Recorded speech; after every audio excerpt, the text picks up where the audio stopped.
Hello there, and good afternoon. Now, the more I read about this tragedy, the more angry, depressed, and frustrated I get. And what must this poor man's family be going through right now? But first, let's address the obvious. Those who acted violently rightfully got punished, with my only grumble being maybe they were treated far too harshly.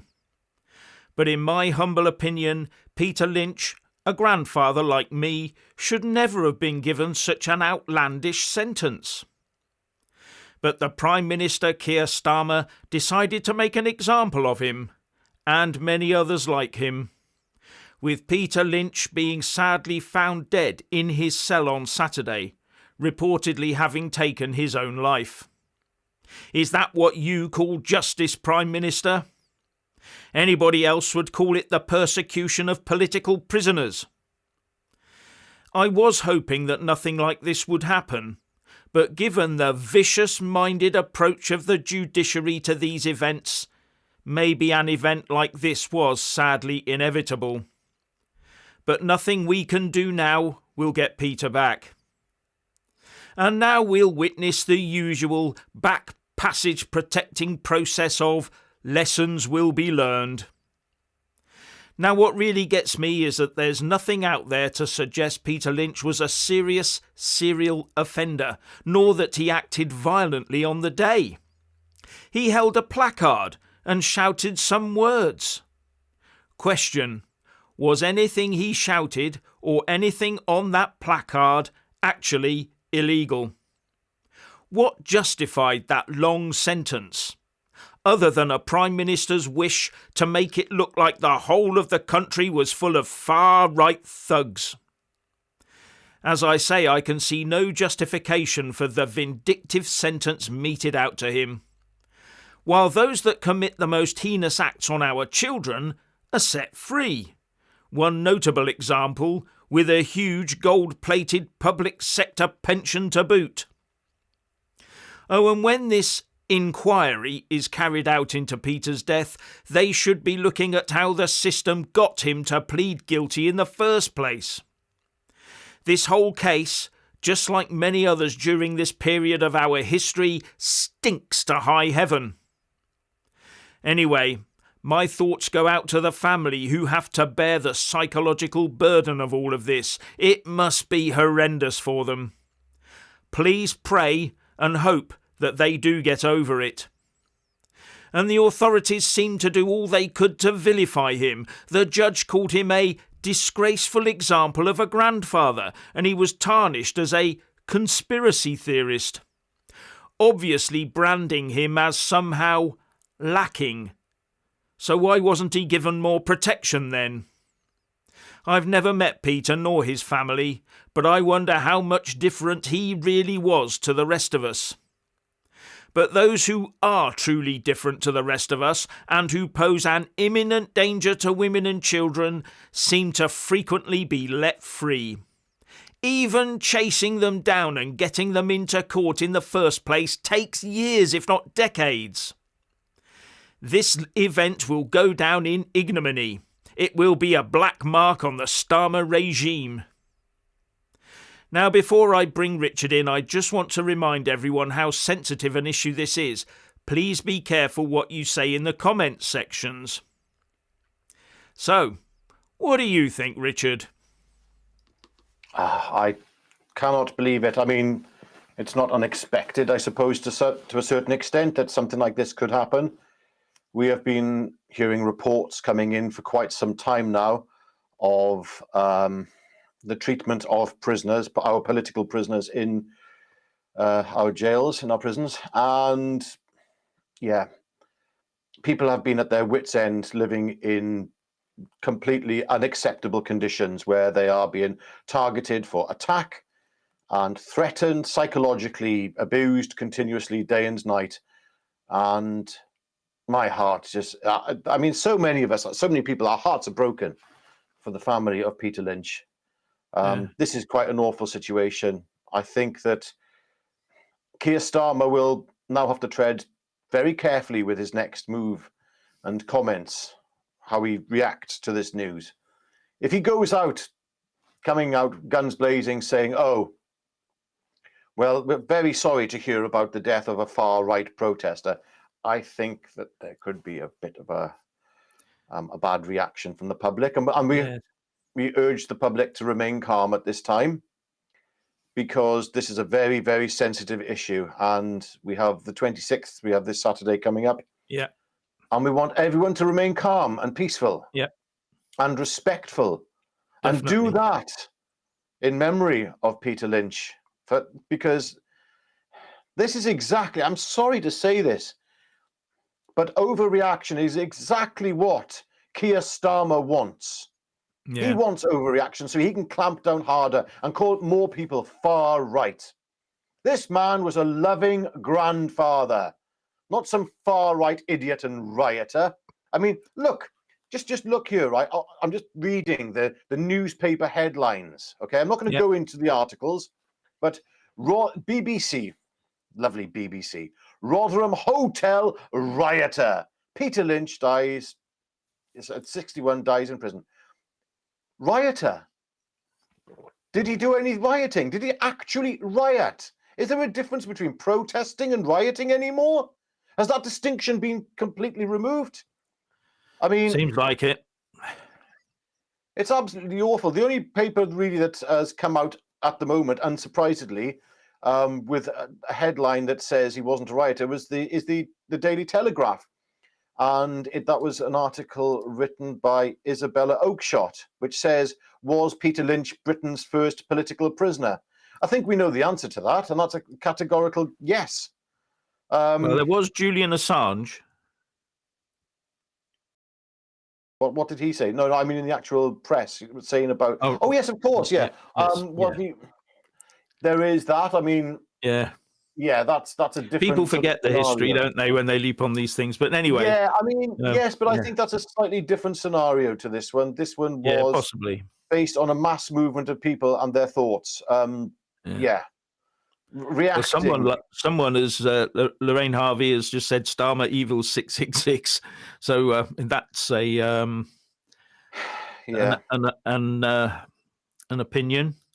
But again, in the Telegraph, justice for Peter Lynch. Yeah, in the Telegraph, R.I.P. Peter Lynch, which sort of goes against what the Telegraph said earlier with Isabella Oakeshott, is that rioter dies in prison after being jailed for 2 years. Again, rioter. Why are they trying to frame this man as a rioter? Well, because he pleaded guilty, and this is the big thing which I have a great problem with, is the number of people that sort of just were on the periphery, but actually pleaded guilty to something that's going to put them inside for many months, if not years.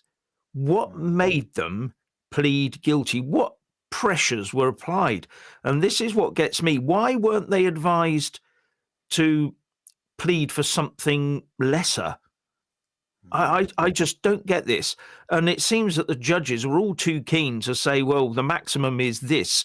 Keir Starmer wants the maximum, so I'm giving it to them. Where was the independence of the judiciary in all of this? Where was their thinking, actually, this is a first-time offender? Didn't actually throw any bottles or anything, so let's just, make an example by saying you're bound over or something. I don't know.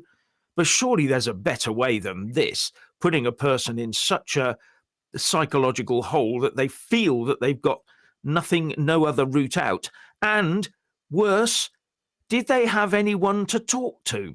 Were they told there was someone on hand that they could talk to if they had these thoughts? Makes you think, doesn't it? Yeah, the bit that gets me, and I mean really is getting to me. And look, you did say at the start of this that our thoughts go out to the family of Peter Lynch, and they absolutely do. Our thoughts, our love and prayers are with his family right now, because this is horrific. Yes. I'm so angry, which is nothing unusual in today's climate, but when the judge called him a disgraceful example of a grandfather. Yeah. Sorry. Yeah, that's a bit too much for me, that is. Yeah, I mean, it's something when I don't believe, from what I've read, he was just like any other grandfather and loved his grandchildren. They probably love him too. So why Yeah. is he a disgraceful example of a grandfather? He Well, made one slip.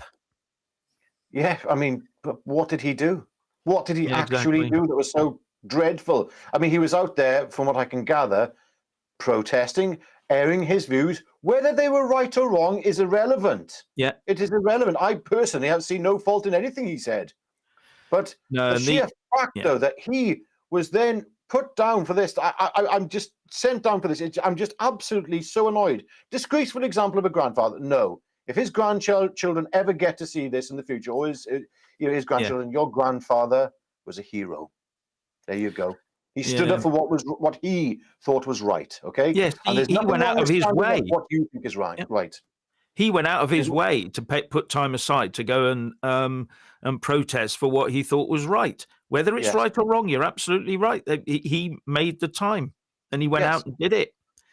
Anyway, time to deport the political class, says FPV Angel. Yes, I think we would all agree on that one. The whole lot needs to go. We need a clear out. We really do. And it's not just the MPs. There's all the House of Lords. There's all those cosseted civil servants across the land. Was it 500,000 of them or so? It's just unbelievable. The situation. We're in a big bind now. We really are. Yes. When you go to jail, it is their duty to keep you safe. If you're at risk, they're supposed to make you more safe. How do high-profile people wind up dead if they're not murdered? Yeah, this is someone somewhere has failed this man completely, right from the top. And the first one was Keir Starmer standing up and saying, "I want to see everybody who was there put away. I want them put away for a long time." And Well, then yes. the judiciary just jumped in and said, "Oh, yeah, how long?" I mean, what? Oh, anyway. At the end of the day, we don't know how he died. We No, have no that's a idea at very the good moment. point at the moment. There's only a We claim in don't a know. couple of the papers, but we'll see. Yeah, we don't know, and that is more worrying in Yeah. some respects. Well, I don't want to go down that route. Well, I really don't exactly. want I to go hope. down that This route. is why I hope that Yeah. the cause of death is released very soon, because we've seen Yeah. what happens when idle speculation takes place, Correct. and because Yeah. that gap in that vacuum, without knowing what happened, Yeah. can lead to people taking advantage of it, and Yes. outside influences. As it turns out with the riots, it turns out a lot of what went on there in terms of the so-called far-right influence was not coming from this country. Nope. No, I know. And yeah, from some very dubious sources. So I hope they do correct this. And I mean, this is such a difficult thing to speculate on and talk about, because this is a man, somebody like you and I, a Yeah. decent, ordinary chap, has just left us.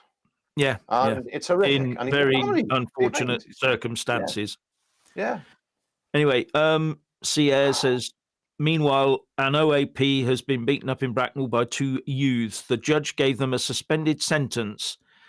One total, that's total two-tier policing. Sorry, I can't read it. My eyes are going, but there you go. Two-tier policing, that's where we're going. Some people are protected, others are not. And if you're just a criminal, you're not a danger to the political classes, are you? Because they're protected. They've got all the police, they've got their gated rooms, they've got alarms in their houses, all the rest of it. But if you are a dissenter, a political dissenter, you really are a danger to these people. You really are.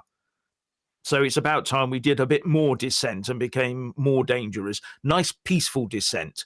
Like what we're doing here is peaceful dissent. Yes. Can't we have our say anymore, Mr. Starmer? Can't we express ourselves anymore? Yeah. Apparently not. Exactly, But we Mr. will. Bite Me Moto 1. Is that what it is? Yeah. So let's have a look here. Oh, here's one. He's finished. Yeah, he could well be. So it's all coming apart for him, isn't it? I don't know whether you remember, there were some riots in 2011 where the Tories did basically the same thing. And I think the uniparty system. When there's dissent that goes up a bit higher than we want, we just clamp down on it, whether we be Tory or Labour. But the way he did it was almost like he did it with gay abandon. He just went in, didn't he? First opportunity. Yes, without restraint, without thought. The repercussions of what's happened might actually be the defining moment of Keir Starmer's reign or tenure in power. I can't see this being something that's forgotten very easily, very quickly. Yeah. Well, and I hope there is, on the 26th, I do hope, on this Saturday, I do hope that there is some memorial moment silence for Peter. Yeah, that was discussed on Tusi's channel. I think they're maybe looking at that. Good. Yeah. So, yes. Did you read Peter Steinett's No to WEF? Now, one of the things that people, including Isabel Oakeshott, managed to sort of say is that, some of the things he put on there about WEF and Davos, conspiracy theories. Well, I look at what's going on in WEF and what's going on in Davos and some of the meetings. And if you follow them, there's all sorts of things they say that makes my hair stand on end, thinking, if that's what you want to happen, I'm not with you. You're on a different planet to me. So, yeah, I have my problems with the WEF and Davos. Does that make me a conspiracy theorist? Lots of people do. I believe Richard Tice himself, Isabella Oakeshott's other half, has an issue with the WEF. I'm not singing the praises of Richard Tice here, but it's an observation. And he came out and said that this is Britain, that this man was a political prisoner. Identifying him as a political prisoner is something that the mainstream media are staying clear of. And all the commentators are staying clear. Fair play, Dan Wootton, well done, lad. He's come out and said it. Tice said it. A few others have said it. Let's see who else comes out and says it. Let's see who else actually comes out and...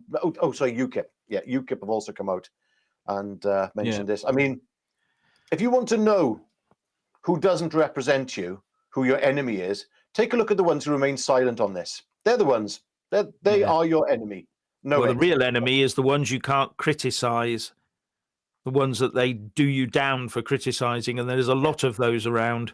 Oh, yeah. Yeah, we know who they are. Yeah, we need to get Starmer and Labour out. Yeah, they're stuck in there like, I don't know, limpets. And it will take a lot to move them because they're a huge majority that they accidentally got given because people forgot or didn't bother to vote. Now we've got to suffer this for a few years. I'm hoping that it'll all fall apart within the next year. If Rachel Reeves's budget is as bad as they say it's going to be, there'll be a lot of very unhappy people from the rich right down to the poor, because if the rich get hit and the companies get hit, if they start saying we're going to bleed companies dry, they're going to put their prices up and we all get hit. Now, I don't know whether I've said this before, but one of the big things they're looking at is this employers' national insurance. We're going to hit the companies and make them pay more. That means they might hire fewer people and they might end up putting their prices up. But there's a big thing here. The NHS is an employer. Yeah. It's a huge employer. So are the doctors' surgeries, the police, the armed forces. They will all have to pay more employers' national insurance. Your local council. So all the money that it's just going to suck money out of public services as well. What is going on? Well, it seems to me that Keir Starmer and his government, if I didn't know better, it would almost be as if they are trying to completely wreck this country, socially, culturally, and finally economically. I mean, there's a lot of evidence pointing that way. I mean, why would you deliberately go out to destroy a country's economy? But anyway, back to point. Well, that comes to Annie H's comment I've just put up. Starmer is following orders, and it's not our orders, that's for sure. He's not doing any of this for us. Obviously not. No, I just very, very conscious now that we are living in a very, very dark period of time. But let's all stick together, people. Okay? Yeah. If you can be there on the 26th, it'll be wonderful. I can't. I have to be here. Whilst Jeff goes off, I have things that I have to do. Aside from my condition, I have to be here in the background. But please, come together. Unite the kingdom. That's what we need, is uniting. They can't stop us if we are united. Come together. Look, I do ask the people in Reform, please come on board with this. Have a change of heart for the 26th, Nigel. Have a change of heart towards Tommy. Come out and say, I was wrong on him. Come on. Yeah. We can do this together. I would love to see the uniting of the various parts, but so far it's proved elusive, to say the least. Starmer will not be leader by Christmas. Yeah, well, that could well happen. If the budget goes against public services, they're looking at cuts to public services, cutting back. That is a big no-no to Labour, to the inner Labour Party, the hard left Labour Party. They could well put a move on him, but they can't actually get rid of him until the next party conference. That's their rules. They have rules on this. They don't have this. Do you remember the 1922 committee the Tories have, and the letters they put in the safe? They don't have anything like that at all. They have to wait to each annual conference. Anyway, what I want everybody to do is go on the 26th and approach their lives and approach all of this, and do not be put off by two-tier killer. It's just, we have to keep going and keeping the pressure on. Yes, I agree. I mean, Keir Starmer, I doubt it very much, but if you are watching this, if this ever gets to you, if you want to be a man, you turn up on the 26th. Go on, get on that stage and get on your knees and apologise to the country and to the family of Peter Lynch. Yeah. That's what you need to do. Yeah. And all the while, the king is swanning around the land of Oz. Oh. Yeah. Except for one little incident where he was berated by one of their politicians, saying it is not your land, which was quite interesting. Anyway, that's off topic. Yeah. Yeah, but the king, please, he needs to come right here now and say, what's going on in my country? This is my government. My courts put these people away. True. These are my laws, my judiciary. Stand up, Your Majesty. Stand up. If you are going to be king, be king. Otherwise, maybe we need a different king. I'm not against having a monarchy at all. I'd rather have an absolute monarchy, absolute monarchist. Somebody who will stand up for this country. What's wrong with that? Your Majesty, please, your people need you. Are you going to stand up or not? That's the question. Yeah. Now, here we are. King gave away his kingdom for a horse. Now, who would you be referring to as a horse? Yeah. Anyway, everyone, I think this is a very sad day for all of us. Yeah. And our prayers and thoughts with Peter Lynch's family. I mean, we can go off topic on this. Sorry if we've gone a bit off topic on this one, but that's what happens when you start talking politics. And it's a very serious issue, and it's a very sad day today for all of us. And he was one of us. Peter Lynch was. And let's all remember him tonight in our prayers, and his family. Yeah. Okay? Anyway. Good. Nice to see everybody up here tonight and getting in your comments. So really nice to see. And so I've got things to do now. So it's goodbye from me. And it's goodbye from him. Goodbye.